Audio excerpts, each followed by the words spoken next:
Hey guys, good morning and welcome to What's on the Bench. Hey Rufus, Yo. what's on the bench today? Today is Piccolo Day. Piccolo Day. All right, I love piccolos. All right, let's dig right in. Reminds me of a joke. You know, what do they say? How do you get two piccolo players to play in tune with each other? Uh-oh. You just shoot one of them. Yeah. Okay. Yeah. All right. We're starting it off with a bang. Yeah. All right, that's enough of that. Now on to some real instruments, some piccolos. That's right. We have two student piccolos here. Okay. This is not wood, but it's I guess this is ABS plastic, right? Some sort of synthetic, right? In metal. Okay. Probably brass and plated in silver if you want to get into that. I'd like to point out a few things. These are two completely different designs acoustically.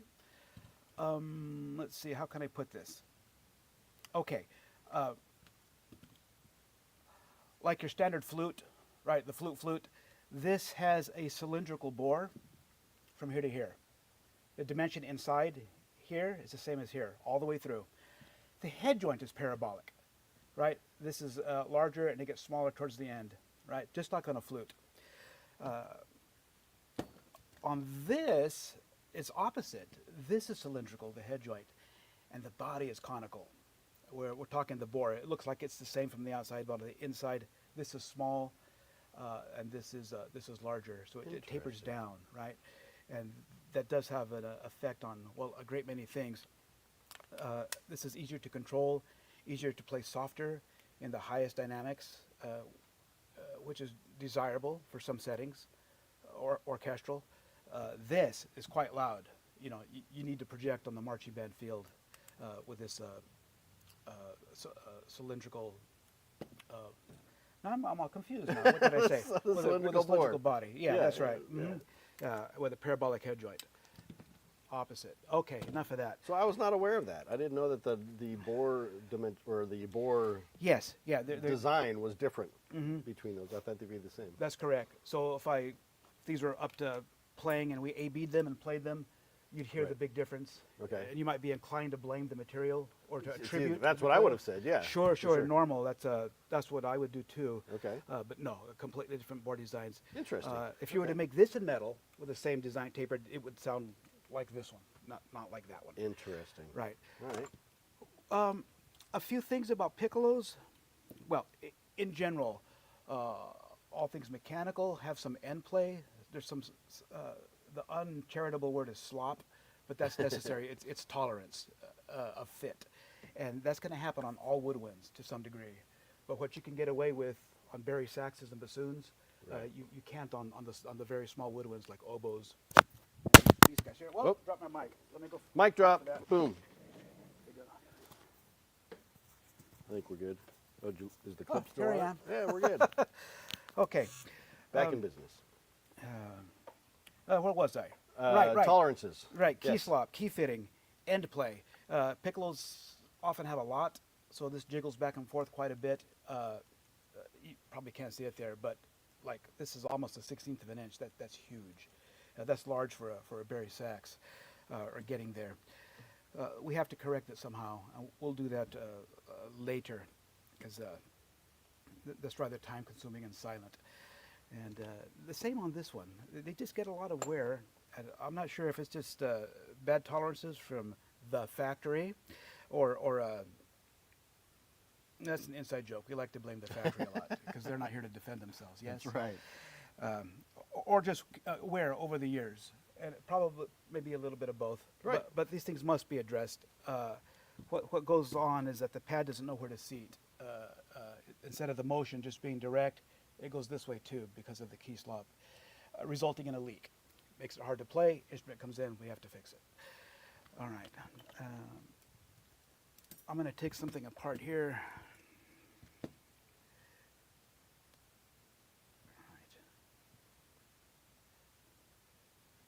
Okay.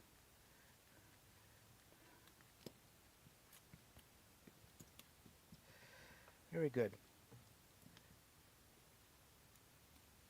Okay, this is the upper stack. It's pinned together, they say. There is a metal rod going through here, um, something like this, smaller diameter though, of tool steel. And the hinge tubes are hollow, and the rod goes through the hinge tubes, and it's pinned here. There's a clutch. Probably can't see that. Maybe you can. I don't know. But that allows these to move independently of each other. But look at that. Right. Okay. So the motion is transferred through a steel rod. Right. Okay. And the same thing happens here on the bottom, the right-hand stack, the lower stack. But back to this. I have to have a plan of action. And as I'm taking this apart, I'm constantly assessing what's going on and what I'm going to do about it. Okay. Right. Okay. Okay, so this has to come out. We have to disassemble this, and we need to swedge these keys, and that will lengthen them. We're talking a couple of thousandths of an inch, but with a lot of keys, you combine that, a thousandth of an inch on this side, on this side, this side, and this side. They will stretch out, and they will start touching each other, which is what we want. So they will not move back and forth. That's getting rid of end play, getting rid of the slop. Yes. Getting rid of the slop. Mhm. Yep.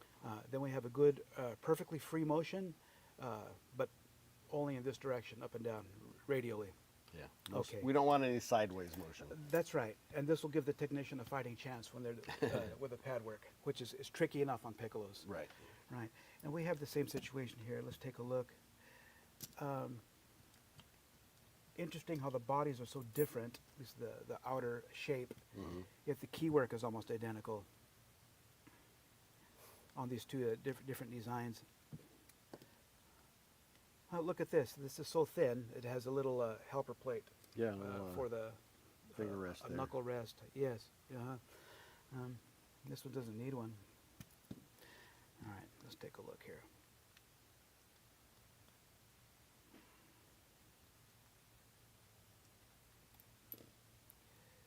So you'll find this style more in orchestras, chamber music, right? But you'll find them in marching bands too. This one probably marches, right? This pretty The much plastic just one, just out in the field. Once in a great while, you'll hear this in an orchestral setting, and these dominate. They really do. Yeah. I don't know. Rossini Overture comes to mind. Yeah. Okay. Of course, one of the most famous piccolo parts is the piccolo solo in John Philip Sousa's Stars and Stripes Forever. Yes, I think Big, so. big piccolo piece in there. Right, right. It's quite the feature sometimes. Exactly. Sometimes they'll pull out So- multiple piccolos. Yep. Yep. Piccoloist, is that the term? I A don't even know. piccoloist? Yeah. Sure. Awkward, but that's the term. Sorry. We can make something new up. Yeah. If you'd like to, new name for a piccolo player. Oh, yeah. Oh, thank you, Greg. You just made me think of something. Oh, And that piece, that piccolo, was for piccolo in D flat originally. The D flat piccolo was more common 100 years ago and back into the ancient times of yore. So many of the band works are, as you know, in flat keys. Right. Yes, right. Yeah. 4 or 5 flats. And so you want that D flat piccolo in there because it's pretty much a finger buster to play that Stars and Stripes solo on the Interesting. C piccolo. But piccolo players do it as a matter of course. That's what they do. I was not aware of a Yeah, yes. D flat piccolo. You get out into the flute community, 1 out of 20 have a D flat somewhere in the drawer all messed up, because it's not worth fixing. But they have one, point of pride, Interesting. and I agree. Yeah. Yeah.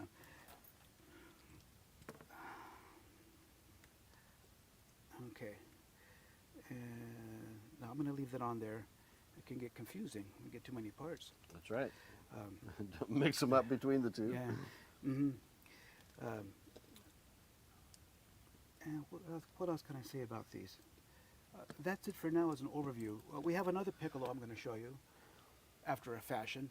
Is that a pivot screw there? Or is that something important? Yeah, I think so. Something, we'll put it here. There's a little magnetic strip There there. we go. All right. Oh, here we go. All right, so this is an E-flat clarinet. piccolo clarinet, sometimes called that. The Efer, colloquially. Everything has a nickname. Very charming. So this is a fourth higher than your standard B-flat clarinet. Okay, and this, of course, is going to take the uber high soprano roll. This can cut through a big concert band and have a line just sail right over everybody. It's quite the thrill to hear this played. Nice. And in combination with the piccolo, you have something special on the Oh, top yeah. end. Right, you got to balance out that heavy brass somehow. Right.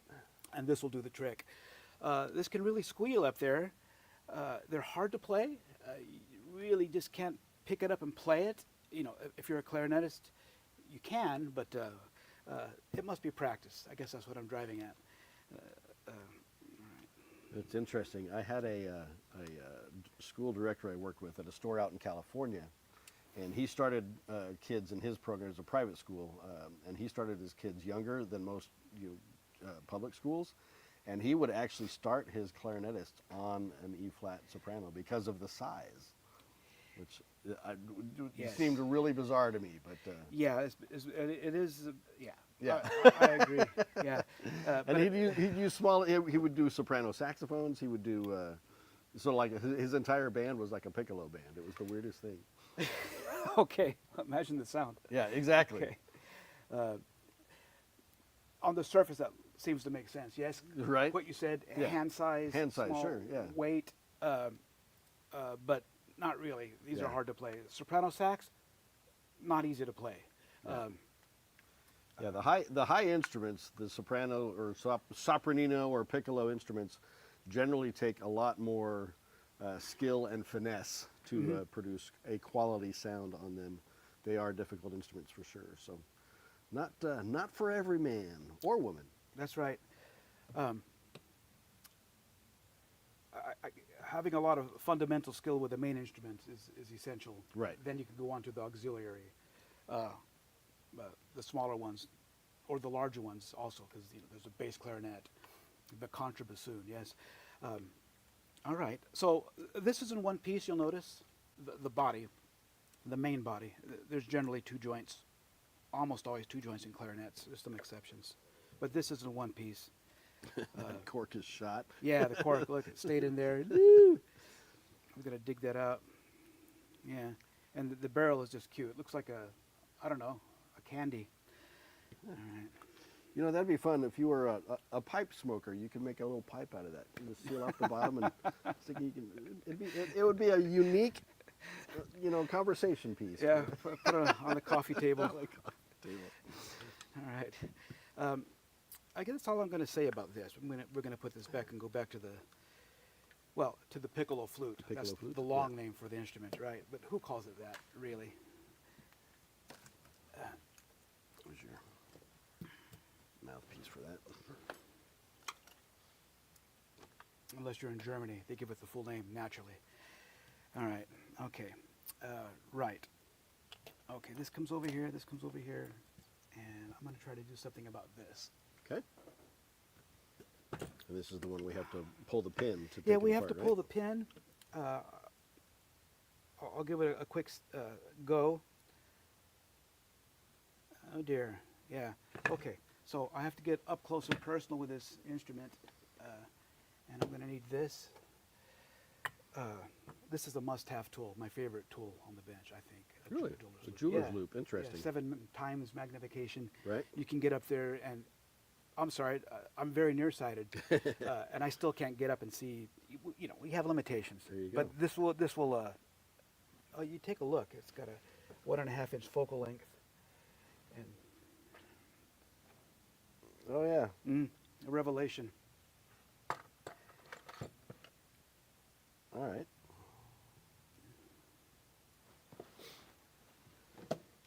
Okay, I'm gonna reach over and Sure. grab this. I'll step out of the There way. we go. here. Okay. I'm gonna take another look.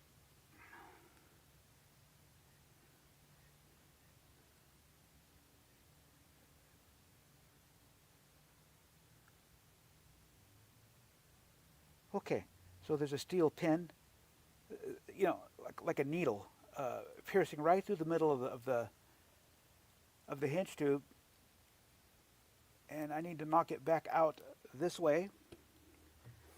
And let's see what happens.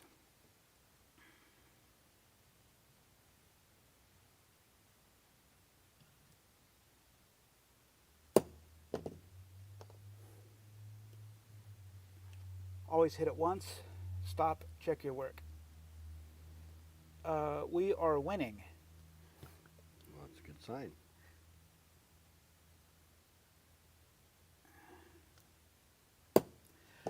I could use the fancy anvil. This gives you more control, but I just don't feel like it right now. And I've done this a million times, so it's no big deal. And this is nearly out.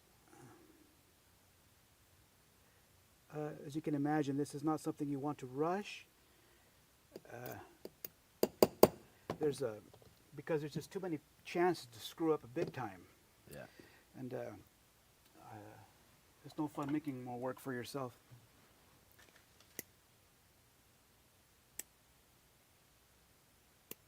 Okay, this needs a little more coaxing.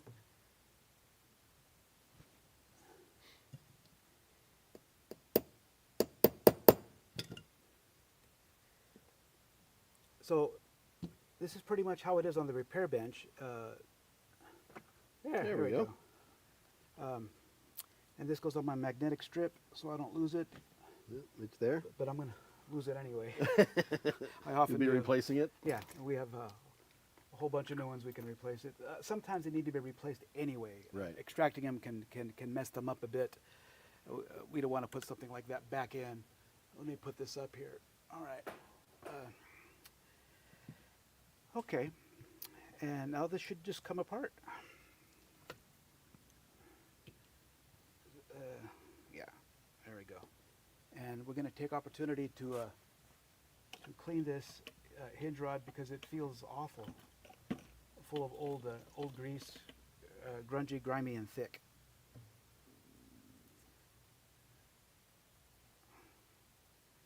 The steel rod. Now that pin doesn't go through the rod though, does it? Absolutely. It Right does through the go middle. right through the rod? Check it out, bro. There's a hole right through the middle. Oh, sure enough. Mm-hmm. Wow. So there's a hole in the hinge tube. Hard to see, and I'm right here. Yeah, no wonder you need magnification Yes. to line that puppy up when you get it back in. There's no way It's- you're going to see that, but there's a little tiny itty bitty hole right through that tube. Crazy. All right. That's right. Cool. And let's see, what was I going to do? Oh, I wanted to measure that.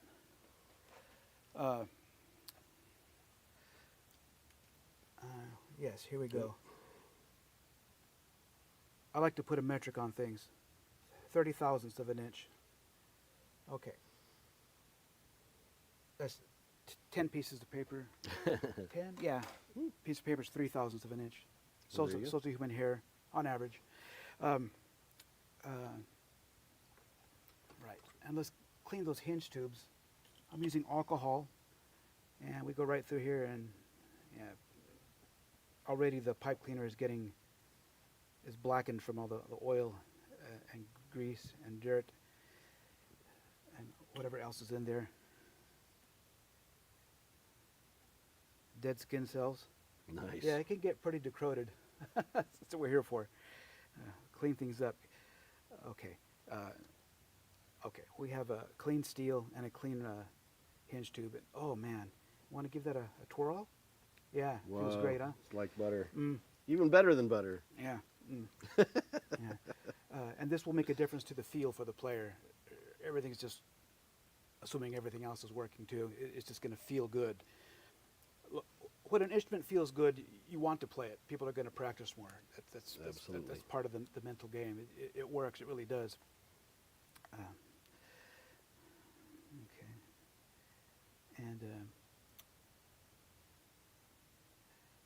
almost forgot what I was doing. I needed the length of this, did I not? That's right. You needed to swedge it.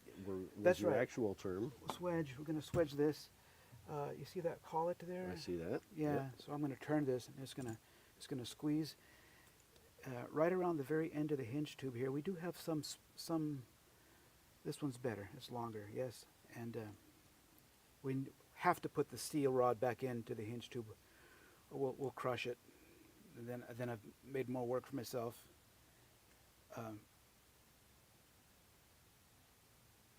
Every, I don't know, 5 years or so, I'll do that accidentally, and I have to take corrective measures. All right, come back here, and you can see what's going on there. It's burnished now. Oh yeah. It's getting that hinge tube, if you can imagine it this big, and it's just crushing it around the steel rod. That takes up the play. Right, very good. And we're going to put this back in. This other key. This will go in. There's not much to grip on here, but there's some. And I've got a good grip on this. I'm going to twist it. And this does the swedging action. This is swedging. It does two things. It will take that hinge tube on all woodwinds. It will take the hinge tube and crush it around the rod to get rid of the end play. And it also lengthens the hinge tube in the process. We want both these things to happen. Just stretching the metal a little bit. Yeah. A very little bit. Yes, a very little bit. And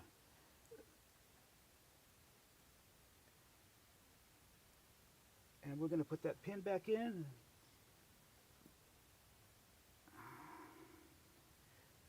It's like microsurgery. Yes, yes. Mm-hmm. I'm not even looking. I'm going by feel because it's small. And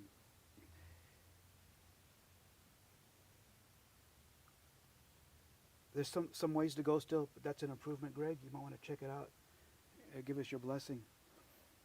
Yeah, I mean, there's There's some. significantly better. I mean, there's just a touch there, but Yeah, yeah, that's an improvement for sure. yeah. We'll get rid of more later, and we can really nail it down. Nice. All right, let's see. Body damage. Sometimes there's body damage. Dents, a bent tube. You're trying to work on this, nothing's happening, and that's because look, maybe I've forgotten to first just sight right down, use your eyeballs, do whatever you can to get some sort of perspective, and you'll see the bend if there is one. We need to stick a steel mandrel in there to straighten it out, then we're good to go.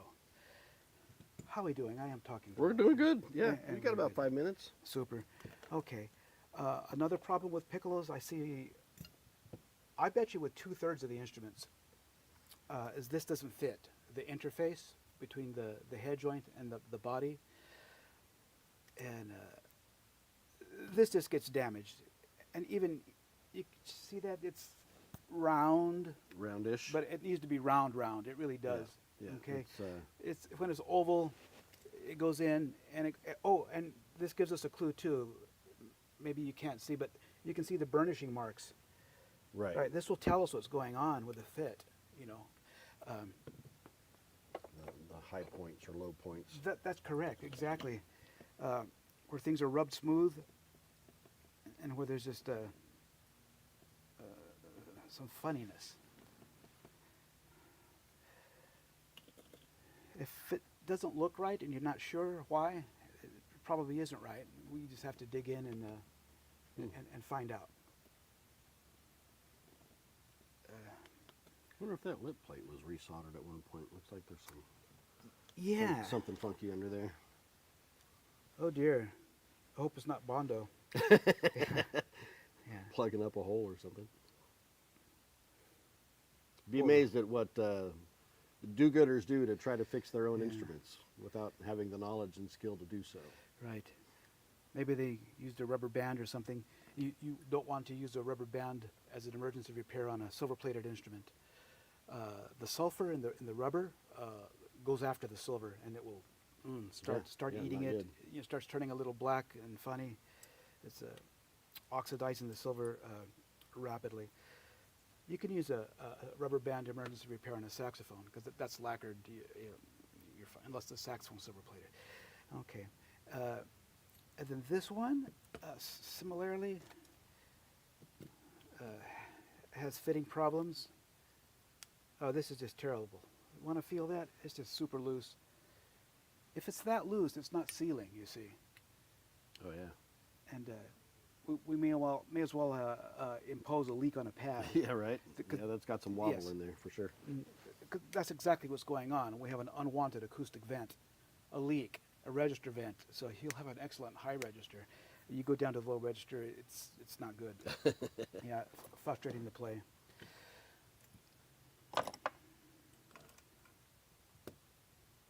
Okay, I'm just going to work silently. Sure.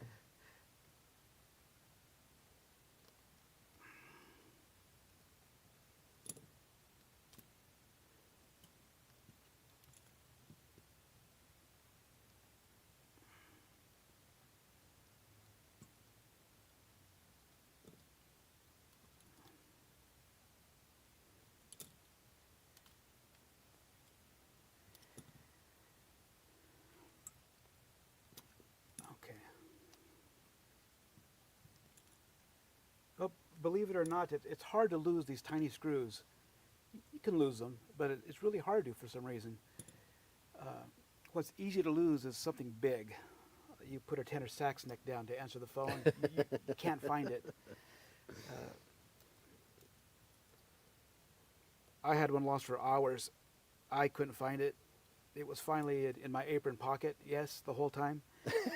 Um, so, Classic. yeah.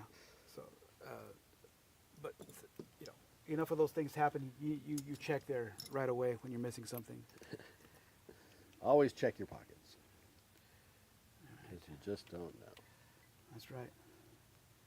All right. Ah, here we go. My feeler gauge gave up the ghost. Ah. That's a extremely thin paper.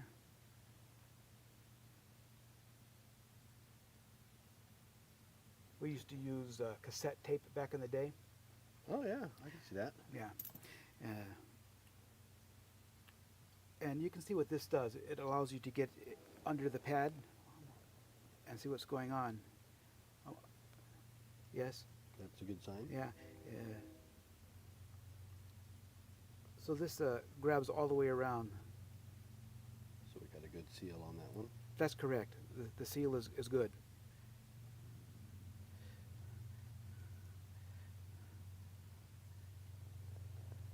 Oh, another difference between piccolos and flute. These only go down to low D. The flute goes down to low C. Sometimes low B. Low B, yeah, with the You get extended foot, right. That foot that is a must-have. And these piccolos will only ever be a closed hole type instrument as opposed to a flute will have open holes. Yes, I never thought of that. Yeah. That's right. Because the holes are just too small. If you put holes in, in those pads, it's going to be a hot mess. That's right. Yeah. Well, Rufus, I think that's about all we got time for today, my friend. This has been very insightful, even for me, not knowing the differences in the bores on those piccolos. That's a really cool piece of info.